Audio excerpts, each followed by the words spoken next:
You're not aware of your aliveness. You're busy with your psychological nonsense. Your thoughts, your emotions have become, your psychological reality has become far more important than your existential reality. What it means is, you are so enamored with your own petty creation that you're completely missing the grandeur of Creator's creation. That's what it means. You do all kinds of things, but if you truly value creation, the best thing that you can do is to pay attention and to experience it, isn't it? Yes or no? Most people are waiting for their life to change. Yes. So they can feel gratitude, to feel abundance, to feel whole.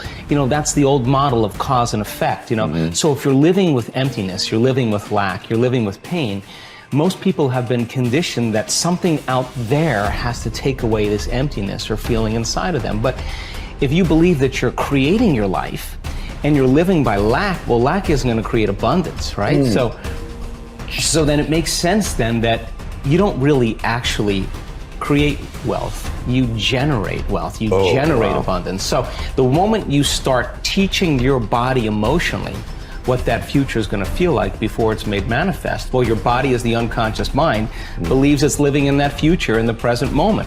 Just sit down by yourself to visualize and daydream about your dreams, about the activities involved in that, about how you would struggle through, about what it would feel like to be victorious. All of it, the whole thing, the messy part, the ugly part. What would you say to yourself when it gets hard? That's what you need to do. To truly actualize a dream, we got to begin with seeing it and sensing it. The good, the bad, the easy, the difficult, and the victory. How you would like your life to be, what you would like your character to be, 3 to 5 years down the road, if you were taking care of yourself like you were taking care of someone that you actually cared about. So you kind of have to split yourself into two people and treat yourself like someone you have respect for and that you want the best for. That's not easy because people don't necessarily have respect for themselves and they don't necessarily want what's the best for themselves because they have a lot of self-contempt and a lot of self-hatred, a lot of guilt. I think you have an obligation, it's one of the highest moral obligations, to treat yourself as if you're a creature of value. You got to start with that belief in your mind. I've got this. I can do this. I can conquer this. I can pass this exam. I can get elected for the position that I'm going for. I can create abundance in my life. These are the thoughts that you have to have in your mind in order to become successful. So what is it time for you to feel? What is it time for you to create? What do you need to do more or less of in order to get the results that you want? You have the power to become someone that even the deepest part of you trusts, someone you trust to succeed. Become the person that you know you can be. Stand up for your future, for your power, and for you to be something full of the worth that is in you. So most of us came up with our labels based on how we behaved. But really smart people can do stupid things. Really nice people can be mean. Mean people can be nice. And so if you judge yourself too soon, and most people's identity, their labels for themselves, who they think they are, has been based on their past and often many years ago. And so they don't update it. So the metaphor I'd give for identity is like, it's your comfort zone. It's not your goals. So if you took a temperature in the room and said 68 degrees is my comfort zone, physically, emotionally, financially, I want more in my relationship, I want more physically, energy-wise, I want more financially in my career, but this is what I'm used to. And so what happens? People stay in their comfort zone for the most part, and then let's say something happens and you dip, you're a 68 degree, or that's your mentality, and you drop down to 62, 61, 60, somewhere around 60 or 59, the heaters kick on and go, whoa, whoa, whoa. You're a 68 degree, what the hell are you doing? We've all experienced that. All of a sudden you go, I'm not gonna live like this anymore. I'm not gonna be in this relationship. I'm not gonna be fat like this. Boom, and you get this drive and you start to change. But what most people don't understand is it happens on the upper end too. Meaning, let's say you got momentum, you start crushing it, you start doing even better than you think. You go from 68 to 70, 88, you're at 98 degrees. Financially, emotionally, spiritually, whatever the metaphor is. And then what happens? You're going to say, hey, your brain goes, who the hell do you think you are? You're not a 98 degree here. Right? Get back to 68. And if nothing else, the heaters stop, you lose your drive, and that'll drift you back. And not enough, the air conditioner can kick on, and you start to kind of sabotage yourself till you get back to your comfort zone. So unless you expand your identity, change is temporary. It's like when someone says to me, I've stopped smoking, it's been 8 days. I go, why are you counting? And I say, why are you counting? So you can tell people how long you lasted this time? Like if I went to somebody and I said to you, hey, Louis, you want a cigarette? You're not going to say, what brand is it? You go, no, Right. I'm not a smoker. Notice how people, I'm not one of those. That's not my identity. Identity is the strongest force in the human personality. If you look at Lance Armstrong, who has a mixed identity now in the culture, this is a guy that had to win and found a way to win. So when he was told he had cancer in his lungs, in his brain, and in his testicles, and he rides a bike, and he's gonna die, his answer was, no, I'm a champion. I find the way. I will find the answer. And he did. Now, unfortunately, he bent the rules around the sport, and it kind of ruined his reputation, obviously. But that mentality, his identity is why he survived. Other people told they have cancer, and they're like, it's over, they give up, they start arranging their affairs.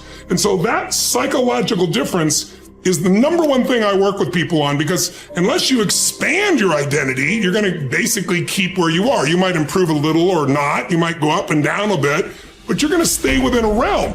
If you're going to have an explosive breakthrough to another level, physically, mentally, financially, spiritually, then we got to not only give you the tools, we got to shift that internal sense of who you really are and have you find that you are more than anything that's ever happened to you, that you can handle whatever shows up, even if it's incredibly scary or uncomfortable.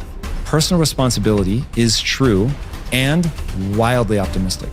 And it is people's belief system and the value system that they cobble together over a lifetime that will lead them to reject that. And all I can say is reject it at your own peril for the following reason. Personal responsibility is about remembering you can do something and change. And I can sum up personal responsibility in a single quote by Kobe Bryant. Boos don't block dunks. That's personal responsibility. You can get so good at something that no matter how much people hate you, the best athletes in the world were paid millions of dollars and trained to stop Kobe Bryant from scoring. And yet he scored 81 points in a single game. So you can get so good no matter how much people hate you, no matter how much they're training and trying to defeat you, they can't. And that is the most exciting thing in the world to me. That, wait, you're saying that I can get so good at something that at least the vast majority of humanity can't stop me? There will always, of course, unfortunately, I don't yet believe that I am Kobe Bryant in anything that I care about. So, but that I can get better than the vast majority of humanity at something by dedicating my time and energy to that thing. That is so cool. That is so liberating. It's changed my life. It's given me hope. It got me up off the floor. It in every possible way, it has changed my life. It is the thing that I rely on when I'm feeling my most anxious. I'm like, I can get better at this. A word. And then I remember, that's right. Like if I put time and energy into this, I can get better. So it's okay if I'm actually not good at this. You have only to keep in mind the experiences you wish to meet in order to control your own future. Shakespeare expresses the same thought in another way. Assume a virtue if you have it not. Look the part, dress the part, act the part. Be successful in your own thoughts first. In other words, fake it till you make it. Basically, when it comes to personality traits, there is no difference between possessing them and pretending to have them. Dr. Carl Simonton said that mind, body, and emotions are a unitary system. I affect one and you affect the others. This means that you can pretend to be confident or courageous, and the cocktail of chemicals inside your body for those attributes will be created, and you will indeed feel confidence or courageous. Pretending you have a character trait such as confidence is not the same as pretending you can scale mountains or play the tuba. Those particular skills must be learned. Characteristics such as courage, confidence, and enthusiasm are created in the mind by the pictures you create, though. Acting as if sets a positive expectation. We believe something to be true and then act in a way that brings that assumption about. This can be a positive or negative force. The effect of self-fulfilling prophecies has been demonstrated by objective scientific experiments. In one study at the start of the 1968 school year, Dr. R. Rosenthal gave a non-verbal intelligence test to 18 classrooms of elementary school students in a Californian public school district. 20% of the students selected randomly, not on test score, were then identified as intellectual bloomers, and their teachers were told they could expect to see remarkable intellectual gains in the coming year. The only difference between these students and the other 80 was the expectations created in the teachers' minds. When both groups were retested 8 months later, the bloomers had gained in IQ points over the other group. This is significant because it shows that altered expectations can result in unconscious changes in behavior that dramatically change the outcome. In another study during the 1970s, 152 cancer patients were assessed based on their expectation and attitude about their treatment, and then each was monitored for 18 months. The results clearly indicated those with a positive expectation about the treatment got the best result. It follows, therefore, that your chances of success in anything in life are greatly improved by positive expectations. Man is like the wireless operator. Man is subject to miscellaneous wrong through currents if his mind is not in tune with the infinite, or if he is not keyed up to higher vibrations than those of negation. If you want a quality, act as if you already had it.